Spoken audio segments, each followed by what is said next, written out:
Muy bien, estamos listas para poder continuar con nuestra enseñanza acerca de los profetas. ¿Ok? Entonces voy a compartir pantalla con ustedes y el día de hoy vamos a hablar acerca de Elías. Sí, vamos a hablar acerca de Elías. Entonces yo les pido que por favor, sí, vamos a tener nuestra Biblia abierta en Primera de Reyes. Sí, vamos a centrarnos en Primera de Reyes. Vamos a estar entre los capítulos 17, 18 y si no me equivoco también vamos a avanzar al 19. Entonces, vamos a ir viendo ciertos detalles o ciertas características en cuanto a este profeta. Y este profeta aparece con el siguiente o con la siguiente mención, ¿sí? Como ustedes ven ahí en Primera de Reyes 17:1 dice lo siguiente. Ahora bien, Elías, quien era de Tisbe en Galad, le dijo al rey Acab, tan cierto como que el Señor vive, el Dios de Israel, a quien sirvo, no habrá rocío ni lluvia durante los próximos años hasta que yo dé la orden, ¿no? Y así se presenta este personaje. La versión que yo voy a estar compartiendo con ustedes es la NTV, entonces quizás por eso haya algunos términos o palabras diferentes, ¿no? Entonces, este es uno de los versículos principales de cómo se nos presenta Elías, pero hay algo bastante interesante en este personaje, que vamos a ir viendo ciertas características, incluso yo les voy a pedir que pongan ahí atención o que retengan ahí ustedes ciertas palabras o ciertas cosas que nos muestra el texto en cuanto a este personaje. Vamos a ver qué podemos aprender de entonces el profeta Elías. ¿Ok? Y es importante hacer mención de las siguientes cosas, ¿sí? Es uno, bueno, hay muchísimos, ¿no? Pero es uno de esos tantos personajes muy interesantes de la Biblia, porque en primera instancia, pues Dios lo utilizó para ponerse a un rey malvado, ¿sí? Esa era, para ponerse, para hacer esa voz de Dios ante las acciones de este rey y traer un avivamiento a la tierra y traer un avivamiento específicamente también en el pueblo de Israel, porque estaban habiendo ciertas acciones no muy apropiadas dentro del pueblo. Y fue su ministerio de tan gran impacto que se dice que marcó el fin, el comienzo del fin de la adoración a Baal en Israel, porque esta adoración a Baal estaba siendo muy fuerte implantada, ¿sí? Y los corazones del pueblo israelita se estaban rindiendo a este tipo de situaciones, estaban de alguna forma acogiendo este tipo de situaciones y pues estaban viviendo dentro de esta costumbre que los alejaba más del Señor, ¿no? Entonces, su ministerio, su denuncia profética, sí fue específicamente frente a esta situación, y pues por eso se dice que fue ese comienzo del fin de la adoración a Baal. Pero también en su vida, sí, hubo confusión, o sea, hubo muchos momentos de altibajos en la vida de este profeta de Elías, porque a veces vamos a darnos cuenta, conforme hagamos un recorrido en cuanto a su historia, sí, que había momentos en que él era muy valiente, o sea, no había nada que lo detuviera, así como vemos, como el versículo que acabé de leer, él se presentaba y hablaba, decía, accionaba inmediatamente, sin temor, sin dudarlo, lo hacía inmediatamente. Pero también muestra su parte temerosa y vacilante, que había una que otra ocasión donde como que ponía en duda todo lo que había pasado, ¿no? Y ya lo vamos a ir descubriendo.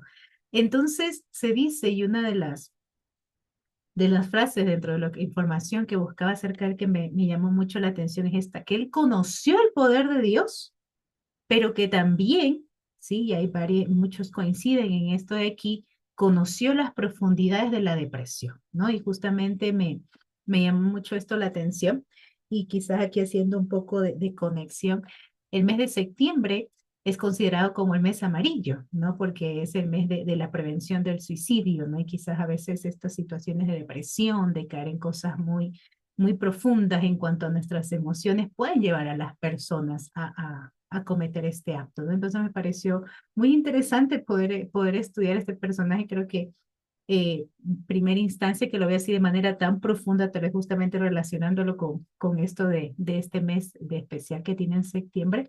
Entonces, me pareció, fue algo que mientras estudiaba, mientras trataba de ahí poder ir viendo los mensajes, las enseñanzas, fue algo muy, muy profundo que entonces quiero poder compartir con ustedes el ley. Entonces tengamos en cuenta estas cosas, ¿no? La forma en que se presenta y todos estos desafíos que tiene que afrontar y las situaciones también por las que pasa este profeta que nos va a dejar muy buenas enseñanzas. En cuanto a su información personal, en realidad es muy escasa, ¿sí? Su nombre significa mi Dios es el Señor, ¿sí? Su nombre significa mi Dios es el Señor. Como nos dice el texto que leímos al inicio de Primera de Reyes 17, ¿sí? Él viene desde Tisbita en Galad.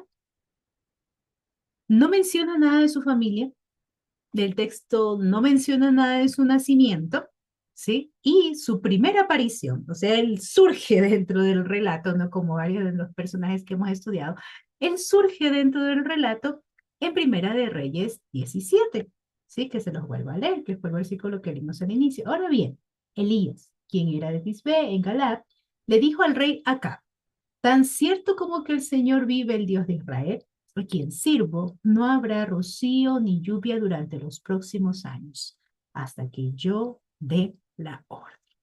¿No? Entonces, él aparece en medio de una situación conflictiva y desafía, ¿sí?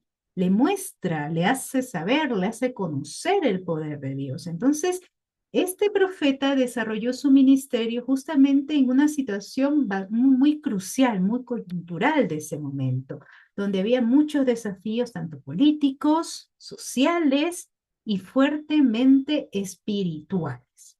¿Sí? Entonces, vayamos en nuestra mente viendo toda esta atmósfera donde este personaje se tuvo que desenvolver, ¿no? Entonces, y aquí quizás podemos ya irnos proyectando, o sea, como digo, esas situaciones de tan altibajos, por decirlo de alguna manera, que este personaje vivió. Y entonces, empecemos con su historia, ¿sí? Empecemos con su historia. En este caso, les voy a contar su historia en dos partes para ir obtrayendo las enseñanzas de cada una de ellas. Y entonces, como les decía, es presentado directamente confrontando al rey Acab, ¿sí? Acab gobernó el reino del norte desde el año 874-853 a.C. Pero este rey se caracterizó por hacer todo, todo, todo lo que no se debía. Era una total rebelión contra Dios, ¿sí? Y eso lo vamos a ver, sé que les dije el 17, pero vamos a retroceder un capítulo, ¿sí? En Primera de Reyes 16. Y entonces, en los versículos 29 al 33. ¿Alguien lo tiene ahí quizás que lo pueda leer? Primera de Reyes 16, del 29 al 33. ¿Qué nos dice?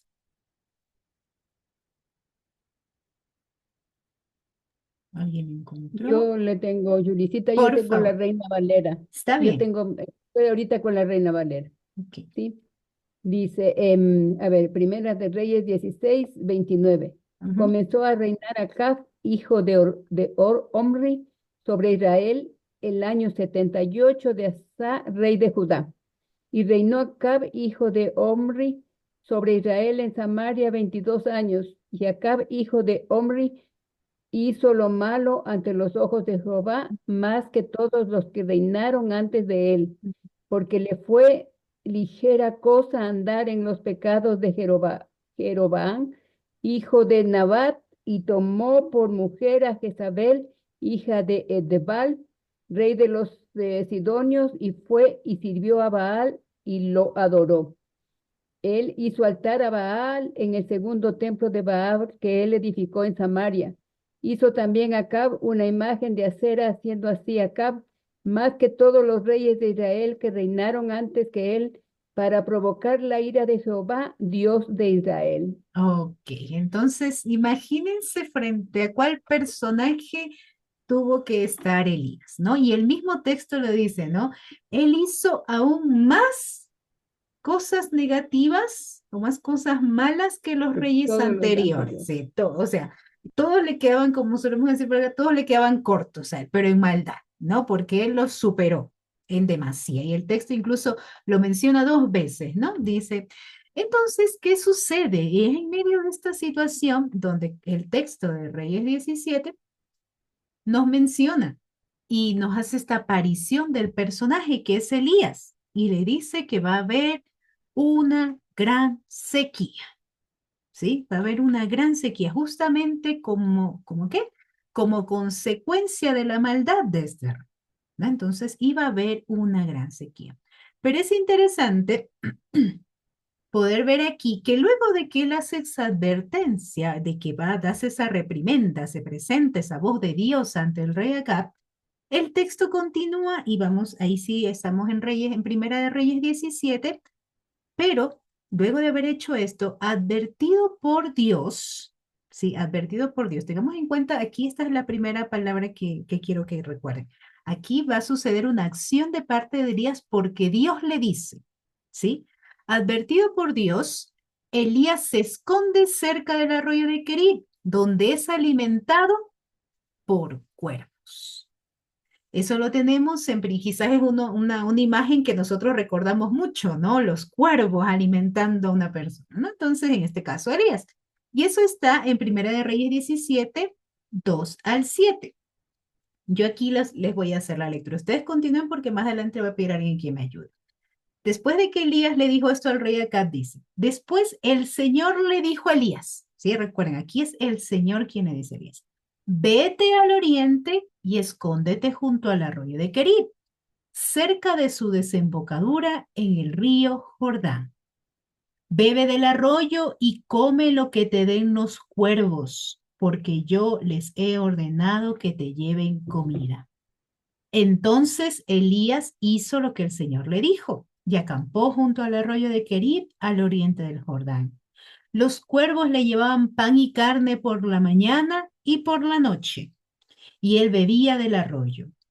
¿Qué? Hasta ahí. Cuando y luego dice, sin embargo, poco después el arroyo se secó porque no había llovido en ninguna parte. Pero quedémonos hasta esta parte donde está primero siendo alimentado por los cuervos. ¿Sí? Recordemos. Él se presenta ante una situación conflictiva, profetiza de parte de Dios, pero es Dios quien le dice, vete a tal lugar. Y sucede que es alimentado por los cuervos. Y entonces ahí viene justamente la parte que decía, ¿no? Sin embargo, poco después el arroyo se secó porque no había llovido en ninguna parte del reino. Es decir, la palabra se había cumplido, ¿no? Y entonces, conforme, obviamente, si no hay lluvia, y en ese tiempo que era todo mayormente por cultivos y demás situaciones, entonces había sequía, no había producción y aumentaba también el hambre. Y en ese proceso, en ese momento, imagínense, ya van dos eventos aquí, en estos cortos versículos llevan dos eventos en la vida de este profeta. Continuamos. Entonces, conforme aumentaba esta situación tan conflictiva, Elías se encuentra con una viuda en este camino.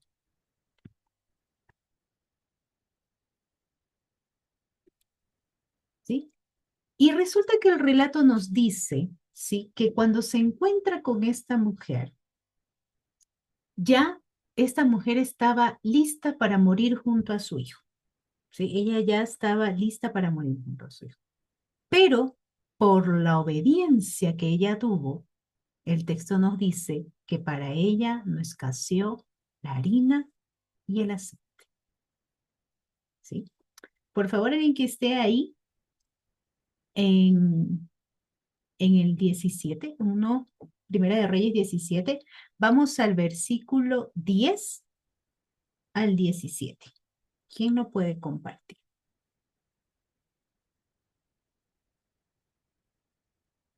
Primero leemos la parte 10, ¿sí? La parte 10. Versículo 10. ¿Cuánto dijo el versículo? O sea, Sí, perdón, el capítulo. 17. Primera de Reyes 17, Mm, del 10 al 17. Leámoslo todo, del 10 al 17, por favor. Ay, del 10 al 17. Sí, por favor. Yo igual tengo la Reina Valera. No, no hay problema. No hay problema. Dice, entonces él se levantó y se fue a Sarepta, y cuando llegó a la puerta de la ciudad, he aquí una mujer viuda que estaba allí recogiendo leña, y él la llamó y le dijo, te ruego que me traigas un poco de agua en un vaso para que beba. Y yendo ella para traérsela, él la volvió a llamar y le dijo, te ruego que me traigas también un bocado de pan en tu mano. Y ella respondió, vive Jehová tu Dios, que no tengo pan cocido, solamente un puñado de harina tengo en la tinaja, y un poco de aceite en una vasija. Y ahora recogía 2 leños para entrar y prepararlo para mí y para mi hijo, para que lo comamos y nos dejemos morir. Elías le dijo, no tengas temor, ve, haz como has dicho, pero hazme a mí primero de ello una pequeña torta cocida debajo de la ceniza y tráemela. Y después harás para ti y para tu hijo, porque Jehová Dios de Israel ha dicho así, la harina de la tinaja no escaseará, ni el aceite de la vasija disminuirá, hasta el día en que Jehová haga llover sobre la faz de la tierra. Entonces ella fue e hizo como le dijo Elías, y comió él y ella y su casa muchos días. ¿Hasta dónde? 16, por favor.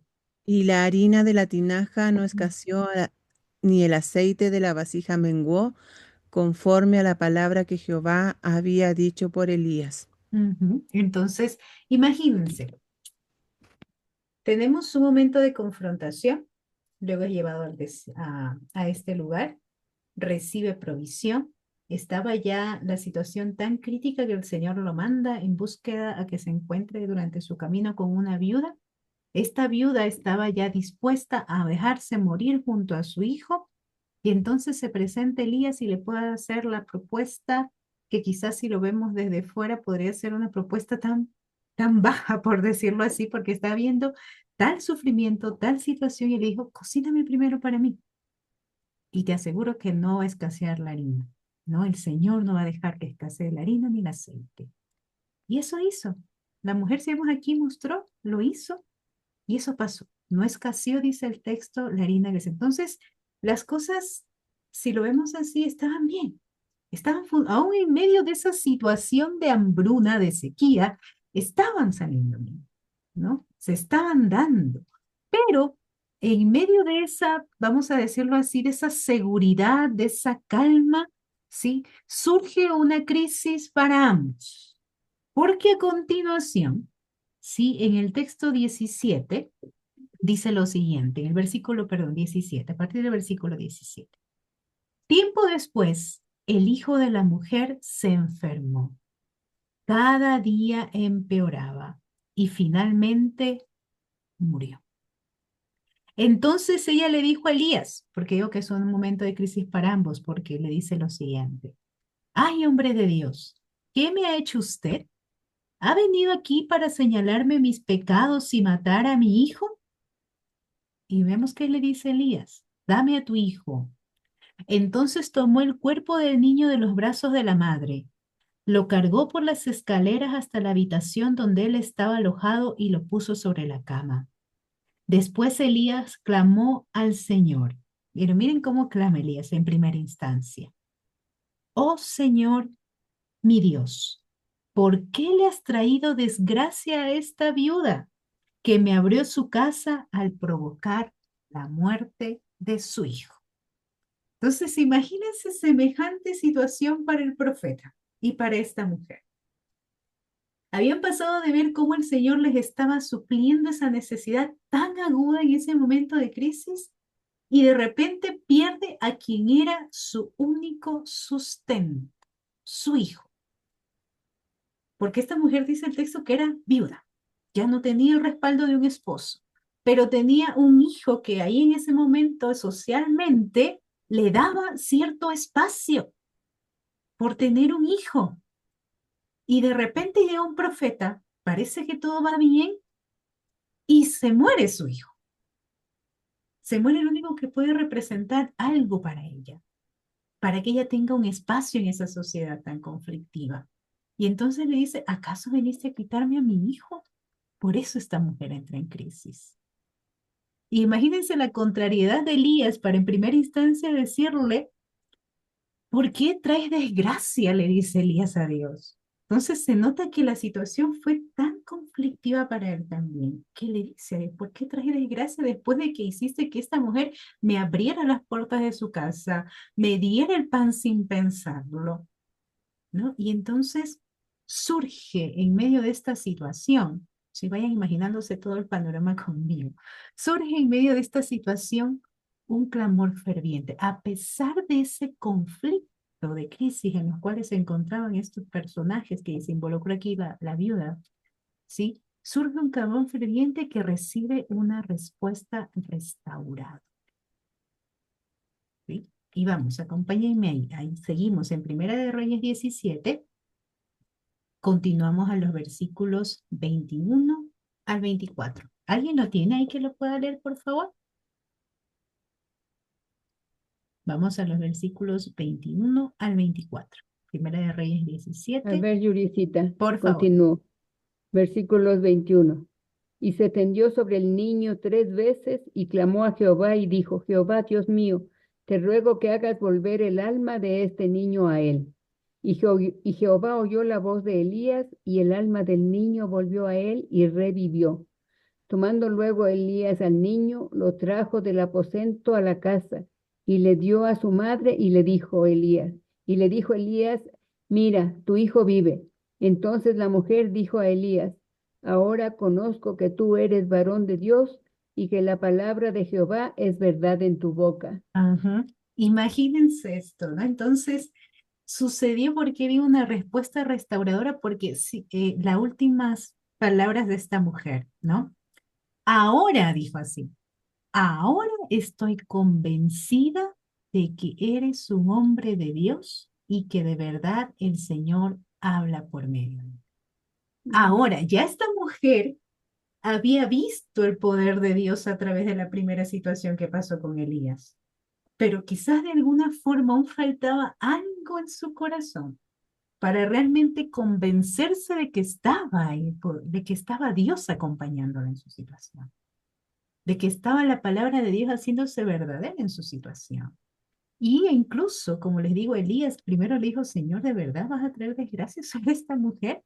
¿No? Entonces Dios nuevamente a través de esto le demostró su poder a Elías y a la mujer fue convencida de que entonces este sí era un hombre de parte de Dios. Entonces, estos primeros escenarios en este capítulo nos deja enseñanzas. Vamos a dejar, en este caso, sé que siempre les doy las enseñanzas al final, pero en este caso les quise dividir. En esta primera sección, ¿qué podemos aprender de estos episodios que les estoy mostrando acerca de Dios? Primero, que Dios puede usar lo que menos imaginamos para glorificar su nombre y sustentarnos. Cuervos. Cuando nosotros pensamos en un cuervo, lo primero que pensamos es un ave de rapiña que está queriendo atacar o comerse. No. Entonces, pero Dios puede usar lo que menos imaginamos para glorificar su nombre y sustentarnos. El Señor levantó a Elías para confrontar a Acab, como le dije, pero también lo llevó a resguardarse. No porque le dijo, ahora vete a tal lugar, que ahí van a alimentarte, ahí vas a saciar tu sed. Y entonces nos demuestra que esa provisión de Dios es perfecta. Aún en la crisis más fuerte, la provisión de Dios es perfecta. Cuando estamos justamente en la voluntad de Dios, Él suple nuestras necesidades y su misericordia, al igual que la harina y el aceite, nunca se agota. Dios no solo actúa, ¿sí?, para que veamos cosas maravillosas, sino que como sucedió con esa mujer, para mostrar la verdad de su palabra, ¿sí?, para mostrar que su palabra es verdad. Y aún en medio de la turbación más fuerte que puedan tener, porque como digo, Elías estaba contrariado, ¿sí?, una oración ferviente recibe respuesta de parte de Dios. A pesar de lo contrario que estuvo Elías, él oró al Señor, pidió que actuara sobre la vida de ese niño y el niño volvió a la vida. Entonces, aún en medio de aquellas turbaciones más fuertes, si nuestra oración es ferviente, ¿no?, va a tener esa respuesta de parte de Dios, ese Dios que está ahí proveyendo, supliendo, actuando al favor de su pueblo, del que clama por él. Entonces, primero tenemos este escenario y ya vamos a comprender por qué hice aquí una pausa. Vamos a continuar con la historia de Elías. Ahora, ¿qué sucede? Y ahí vayamos avanzando a Primera de Reyes, capítulo 18. Pasamos al siguiente capítulo. Y en el capítulo 18, de los versículos 17 al 40, ¿sí? Muestra una confrontación, ¿sí? Como les mencionaba, Elías fue que su ministerio marcó, como decía, el principio del fin de esta adoración a Baal. Y es justamente en ese capítulo donde nos relata cómo se da este encuentro y este enfrentamiento de Elías como ese profeta de parte de Dios y de todos aquellos que profetizaban a favor de Baal. Entonces eso nos muestra en el Monte Carmelo se da este encuentro. Pero ¿qué sucede? ¿No? Bueno, se encuentran en este monte, Elías le dice, trae a todos acá, le dice, trae a todos esos profetas de Baal. ¿No? Ya es momento de que se pueda ver la acción del Dios verdadero. ¿No? Y entonces se da este enfrentamiento. Van todos aquellos profetas de Baal para encontrarse con Elías en el monte cuando son llamados, pero para poder evidenciar si esta acción, cuál es ese Dios verdadero, entonces Elías le dice, hagamos sacrificio y que el Dios verdadero consuma ese sacrificio. Y entonces Elías le da primero el paso, ¿sí?, a los profetas de Baal.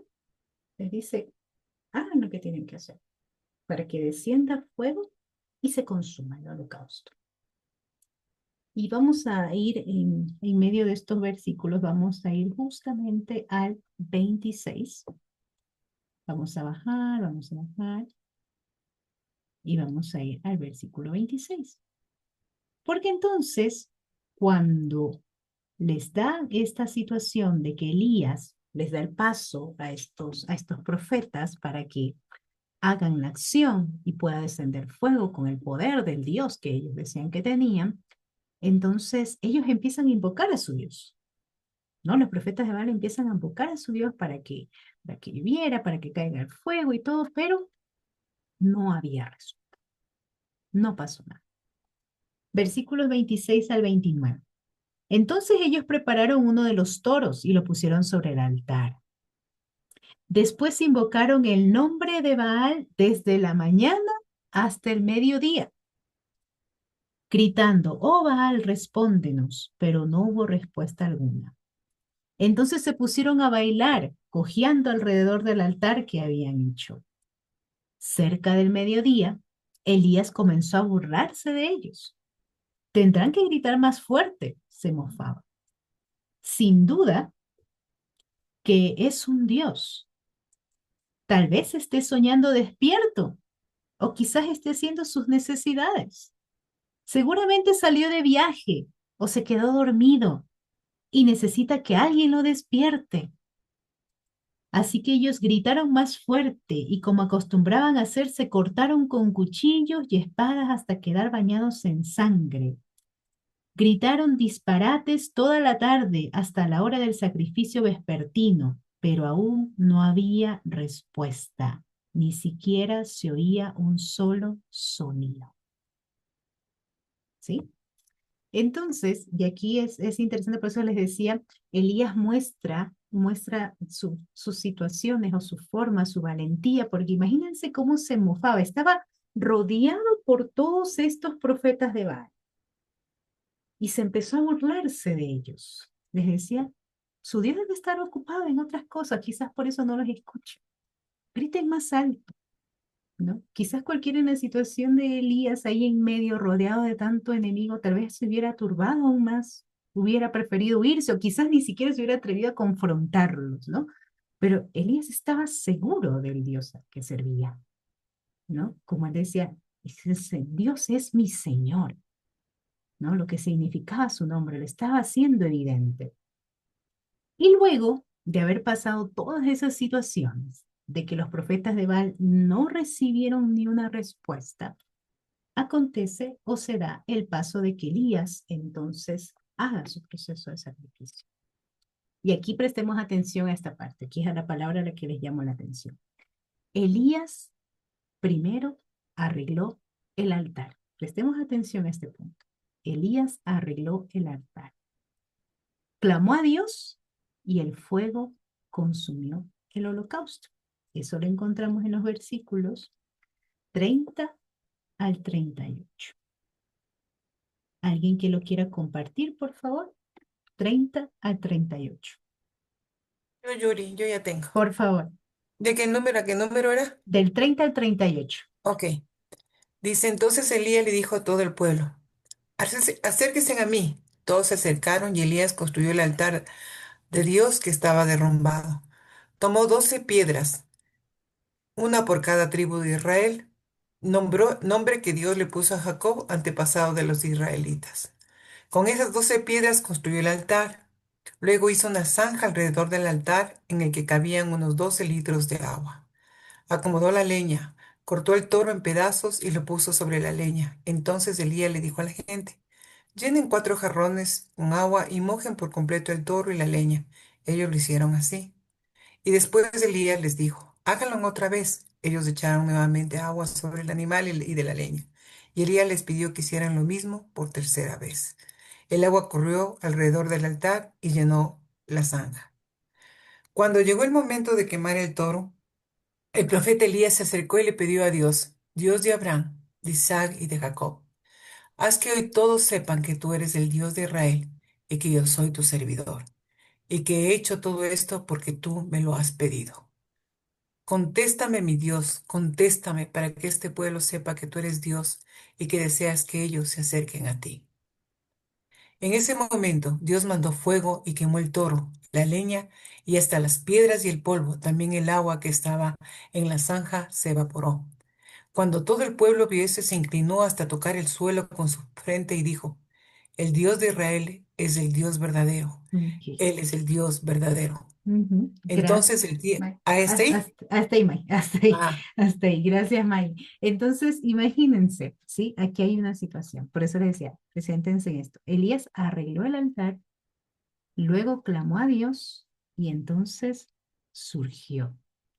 Cayó el fuego que consumió el holocausto y como dice el texto, hasta el agua la consumió. ¿Sí? Hasta el agua la consumió. Tengan en cuenta ese punto. Y después de que se dio esta situación de victoria, ¿no? De la demostración de que, como dijo el pueblo, ¿no? Eres Dios, ¿no? Oh Señor, tú eres el Dios, eres el Dios. Después de esa victoria sobre los falsos profetas, cae nuevamente la lluvia. Luego Elías dijo a Acab, vete a comer y a beber algo, porque oigo el rugido de una tormenta de lluvia que se acerca. Estoy en el versículo 41. Entonces Acab fue a comer y a beber. Elías, en cambio, subió a la cumbre del monte Carmelo, se inclinó hasta el suelo y oró con la cara entre las rodillas. Luego le dijo a su sirviente, ve y mira hacia el mar. Su sirviente fue a mirar y regresó donde estaba Elías y le dijo, no vi nada. 7 veces le dijo Elías que fuera a ver. Finalmente, la 7ª vez, su sirviente le dijo, vi una pequeña nube como del tamaño de la mano de un hombre que sale del mar. Entonces Elías le gritó, corre y dile a Acab, sube a tu carro y regresa a tu casa. Si no te apuras, la lluvia te detendrá. Poco después el cielo se oscureció de nubes. Se levantó un fuerte viento que desató un gran aguacero. Y Acab partió enseguida hacia Jezreel. Entonces surge toda esta situación después de aquella entrega ferviente y de aquel momento que vivió o que se tomó el profeta para restaurar el altar. Ya les voy a decir por qué es importante. Continuemos en esta historia. Y es aquí donde vamos a pasar a Primera de Reyes, pero el capítulo 19, ¿no?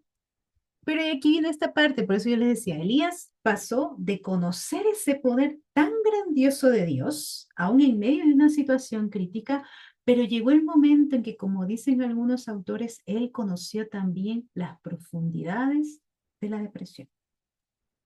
¿sí? Porque a pesar de la victoria, ¿sí? Entró en un proceso de que su fe se vio tan calada, ¿sí? Que dicen que llegó así a un proceso de depresión como tal por todo lo que pasó. Y esto lo encontramos en Primera de Reyes 19, del 1 al 18. Y les voy a ir contando y leyendo ciertos versículos claves de esta historia.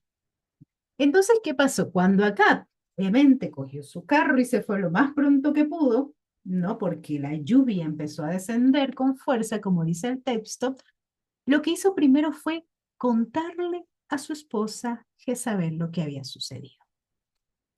Y Jezabel, al escuchar esto, juró matar a Elías. Primera de Reyes 19, 2. Entonces Jezabel le mandó este mensaje a Elías: que los dioses me hieran e incluso me maten, si mañana a esta hora yo no te he matado, así como tú los mataste a ellos. Sí, esto responde, perdón porque me salté el versículo anterior, pero luego de que descendió, sí, el fuego, justamente lo que nos estaba leyendo Maggie, sucedió que todos estos profetas de Baal fueron muertos, ¿no? Y entonces esto fue lo que le contó Acab a su esposa. Y por eso ella entonces lanza esta amenaza directa contra Elías. Pero ¿qué sucede? ¿No? Cualquiera, como veíamos, ¿no? Elías, cuando estuvo ante toda esa cantidad de profetas de Baal, les dijo, su Dios debe estar durmiendo, debe estar ocupándose de otras cosas, ¿no? O es Elías que cuando acá el Señor lo mandó a confrontar acá, le dijo, entonces va a haber sequía, porque yo soy Dios, porque Dios lo está diciendo. Pero ¿qué sucedió en este caso en particular? Y por eso les decía, presten atención a lo que vimos al inicio, porque en primera instancia, cuando Elías, luego de advertirle a Acab que iba a haber una sequía, Dios le dijo, ve a este lugar. Luego de que ya empezó a hacer aún más fuerte el hambre, Dios le dijo, ve a encontrarte con la viuda en Sarepta. Pero cuando Elías recibió este mensaje de parte de Jezabel, el texto nos muestra algo interesante. Ahí acompáñenme conmigo. Me acompañan, valga la redundancia. Acompáñenme en la lectura del texto. Primera de Reyes 19:3. Miren lo que pasó. Elías tuvo miedo y huyó para salvar su vida. Se fue a Beerseba, una ciudad de Judá, y dejó allí a su sirviente. Luego siguió solo todo el día hasta llegar al desierto. Imagínense, había vivido cosas asombrosas del poder de Dios, pero algo se quebró dentro de la fe de Elías, que recibió la amenaza y ni siquiera pensó o se detuvo a reflexionar en si realmente Jezabel tenía el poder para matarlo. Ella era la esposa del rey, pero él no se detuvo a pensar en nada. Sintió miedo, dice el texto, y huyó. Esta vez Dios no le dijo que se vaya a una montaña. Esta vez no fue Dios quien le dijo que vaya a buscar una persona. Él huyó y se fue al desierto. Y continúa siendo compleja la situación de Elías porque él oró directamente a Dios para que le quitara la vida. Dice lo siguiente. Vamos al versículo, continúa en la segunda parte del versículo 4. Se sentó bajo un solitario árbol de retama y pidió morirse. Basta ya, Señor. Quítame la vida, porque no soy mejor que mis antepasados que ya murieron. Y entonces vemos aquí a este hombre completamente decepcionado, ¿no? Completamente abatido, ¿no? Y quizás nos puede parecer muy complejo, pero así pasó de un estado a otro de manera que quizás es comprensible para nosotros, pero dentro de Dios, por eso les digo, esta parte me tocó mucho y quizás pensando también en esto del mes de septiembre. Entonces es muy interesante porque miren lo que pasó a continuación. Y se muestra nuevamente esta provisión de Dios, porque Dios le proveyó comida, bebida y descanso. Continuemos en los versículos 5 al 6. Entonces se acostó y durmió debajo del árbol. Mientras dormía, un ángel lo tocó y le dijo, levántate y come. Elías miró a su alrededor y cerca de su cabeza había un poco de pan horneado sobre piedras calientes y un jarro de agua. Así que comió y bebió y volvió a acostarse, ¿no? Huyó, comió, bebió, se acostó. No pensó en nada más y estaba sumergido en su temor, oculto ahí en un lugar en el desierto. Y entonces ocurre algo más. Tuvo que hacer un viaje de 40 días hasta el monte de Oreb, ¿no? Y esto de los 40 días ya es representativo, ¿no? Caminó hacia ese lugar, hacia ir hasta Oreb, hasta la montaña de Dios. Porque en los versículos 8, continúo leyendo con ustedes, entonces se levantó, perdón, el 7, lo siento. Entonces el ángel del Señor regresó, lo tocó y le dijo, levántate y come un poco más. De lo contrario, el viaje que tienes por delante será demasiado para ti. Entonces se levantó, comió y bebió, y la comida le dio fuerza suficiente para viajar durante 40 días y 40 noches, hasta llegar al monte Sinaí. Bueno, esta versión NTV dice Sinaí, en hebreo solo. La montaña de Dios. Allí llegó a una cueva donde pasó la noche. Y cuando estaba en esa cueva, ahí en ese momento, Dios le habla, le habla. El texto nos dice que Dios le habla. Voy a saltarme esa pregunta porque esa pregunta me gustaría presentarla después, la pregunta que le hace Dios a él. Le habla y le dice, sal, párate en el monte, ¿no? Sal ahí. Y entonces el texto menciona que hubo viento, hubo un terremoto, hubo fuego, pero no despertaba Elías, no sentía a Dios ahí. Y es tan bonito porque el texto dice luego que hubo un susurro y ahí Elías recién reaccionó o pudo salir de ese estado en el que estaba. Voy a saltarme a los versículos 11 al 13. El Señor le dijo, sal y ponte de pie delante de mí en la montaña. Mientras Elías estaba de pie allí, el Señor pasó y un viento fuerte e impetuoso azotó la montaña. La ráfaga fue tan tremenda que las rocas se aflojaron, pero el Señor no estaba en el viento. Después del viento hubo un terremoto, pero el Señor no estaba en el terremoto. Pasado el terremoto hubo un incendio, pero el Señor no estaba en el incendio. Y después del incendio hubo un suave susurro. Cuando Elías lo oyó, se cubrió la cara con su manto, salió y se paró en la entrada de la cueva. Entonces, cuando hubo el susurro, realmente Elías oyó y pudo comprender a Dios. Pudo despertar de ese estado en el que estaba. Y ahí pudo seguir escuchando a Dios, porque luego de eso, Dios les da instrucciones muy claras. Aquí me voy a atrever a retroceder, a adelantarme un poco también más. Porque ¿qué pasaba cuando él estaba en esa cueva? El Señor le hizo una pregunta importante y él respondía lo siguiente. El versículo 14, voy a saltarme al 14. Nuevamente intencionalmente no les digo la pregunta. Él volvió a responder.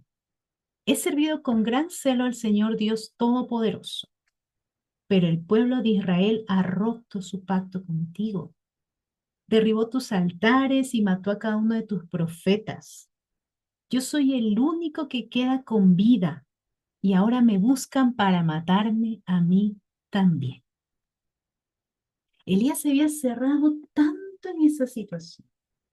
Recibió una amenaza, quizás podría ser a la que menos debió tal vez darle importancia y se quebró completamente y no pudo escuchar a Dios. Y se sentía tan frustrado, tan decepcionado en ese momento que decía, te he servido tanto prácticamente, le decía al Señor, pero tu pueblo no, tu pueblo se queda, quiere seguir haciendo las cosas mal y para colmo quieren matar. Pero cuando pudo prestar atención a ese susurro de parte de Dios. Él le dijo las instrucciones. El Señor no se había olvidado de Elías. Quizás él lo pensó, pero el Señor no se había olvidado de Elías. Dios le dio instrucciones hasta incluso de la unción de Eliseo, que se va a hacer, es que vamos a ver después. Le dio instrucciones acerca de Eliseo para que lo ungiera como su sucesor. Incluso el Señor le demostró que su trabajo no había sido en vano. En los versículos del 15 al 18 dice lo siguiente. Entonces el Señor le dijo, no, luego de que y todavía me quieren matar. Entonces el Señor le dijo, regresa por el mismo camino que viniste y sigue hasta el desierto de Damasco. Cuando llegues ahí, unge a Hazael para que sea rey de Aram. Después unge a Jehú, nieto de Nimsi, para que sea rey de Israel. Y unge a Eliseo, hijo de Safat, de la tierra de Abel Meola, para que tome tu lugar como mi profeta. A cualquiera que escape de Hazael, Jehú lo matará. Y a los que escapen de Jehú, Eliseo los matará. Sin embargo, preservaré a otros 7,000 en Israel, quienes nunca se han inclinado ante Baal ni lo han besado. Ahí el Señor le dice a Eliseo, yo sí he pensado en ti. Aún tengo planes para ti. Y sé que llegará el momento en que tendrás que tener un descanso y hay alguien que vas a preparar para que siga siendo la voz de Dios en mí. Y aunque tú creas que tu tarea es infructuosa, hay 7,000 que no se han inclinado ante Baal. Hay 7,000 que ante todo lo que tú demostraste de parte de Dios, no besaron a Baal, no se rindieron ante el culto a Baal. Y el texto obviamente nos muestra toda una situación de Eliseo compartiendo con Elías. Eso por eso no lo mencioné en este momento porque voy a compartirles luego en la siguiente enseñanza acerca de Eliseo y lo demás que tuvo en su relación con Elías mientras los preparaba para ser el próximo profeta. Que luego en Segunda de Reyes 2, del 1 al 11, que también vamos a ver posterior, nos dice el texto que Elías fue arrebatado. Y Elías fue arrebatado por el Señor, ¿no? Entonces, imagínense toda esta situación que pasó a este profeta. Y entonces, ¿qué podemos aprender de él con estas secciones que hemos visto? Y es que cuando nos centramos justamente en esas confusiones de la vida, en esas situaciones tan complejas, quitamos nuestros ojos del Señor y nos desanimamos, como le pasó a Elías. Nos centramos tanto en una situación que eso nos quita la mirada hacia esa meta a la que estábamos, ¿no? Y nos podemos desanimar completamente. Y que Dios puede mostrarse en las cosas más asombrosas. Y no podemos negar que eso nos gusta, ¿no? Poder ver cómo Dios se mueve de manera tan magnífica, tan brillante, ¿no? Pero también Dios busca relacionarse con nosotros de manera íntima, de manera personal, como lo hizo con Elías, a través de un susurro. Solo necesitaba que Elías se dispusiera a escuchar ese susurro para mostrarle todos los planes que todavía tenía para él. Y justamente cuando estamos caminando en obediencia a Dios, como le dijo Elías, el Señor lo enviaba y él lo hacía, no lo pensaba, solamente hacía, actuaba, ¿no? Ahí se puede ver cómo en Dios se puede encontrar aliento, se puede encontrar victoria, se puede encontrar recompensa. Y Elías, como les digo, luchó con cosas, situaciones muy, muy humanas, como hemos visto en estos versículos. Tan humanas que yo pienso en la reflexión que hacía su fe, se fracturó completamente ante una situación que quizás pudo haber sido aún mayor manejable que todas las otras que ya había pasado. Pero sin embargo, fue usado poderosamente por parte de Dios. Tanto que, como les digo, el Señor lo arrebató, lo llevó junto a él. Y aquí, por eso yo les decía, presten atención a esto que hace Elías, ¿no? Porque antes de enfrentarse a los profetas de Baal, por eso les resaltaba mucho esta parte, lo que Elías hizo, como decía el texto, fue arreglar el altar. Fue lo primero que pensó, en que era necesario restaurar el altar. ¿Por qué? porque el altar justamente es esa presencia, simbolizaba esa presencia de Dios. Elías sabía que cualquier cosa que él fuera a hacer tenía que tener esa comunión perfecta con Dios. Y también nos lleva a pensar en eso, que ante cualquier cosa que nosotros querramos hacer, debemos establecer esa comunión efectiva con Dios, saber que el altar, saber que su presencia está con nosotros, está en nosotros, para así poder actuar, para que así cuando nuestra oración sea dicha ante Él, aún en aquellos momentos tan cruentos, pues hay esa respuesta de Dios. Ese fuego que consume todo, que libera todo, que limpia todo de parte de Dios. Entonces, Elías primero arregló el altar.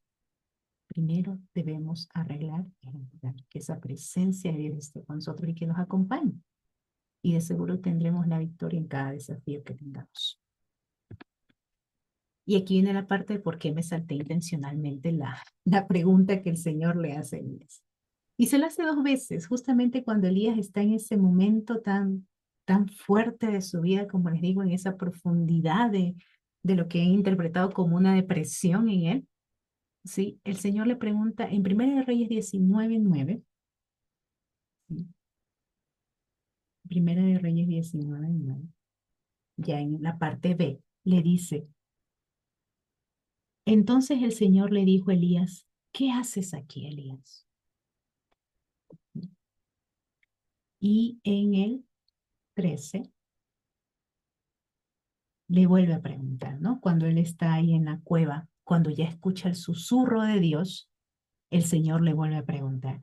Entonces una voz le dijo, ¿qué haces aquí, Elías?